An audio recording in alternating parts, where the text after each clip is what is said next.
ভোক্তাদের জিম্মি করে আলুর দাম বৃদ্ধির প্রতিবাদে ও আলু সিন্ডিকেটের বিরুদ্ধে ব্যবস্থা নেওয়ার দাবিতে শরীয়তপুরে মানববন্ধন করেছে কনসাস কনজুমার সোসাইটি। শাহজাদি সুলতানা ভিডিও চিত্র নিয়ে বিস্তারিত প্রতিবেদন।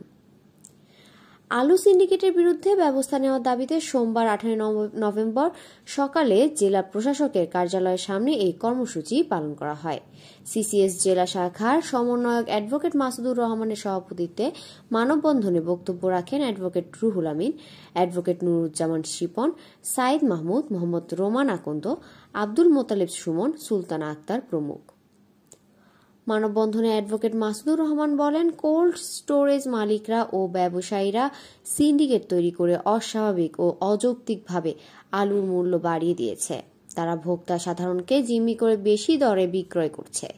দ্রুত তাদের বিরুদ্ধে ব্যবস্থা নিয়ে ভোক্তাদের হাতে ন্যায্য মূল্যে আলু তুলে দেওয়া হোক।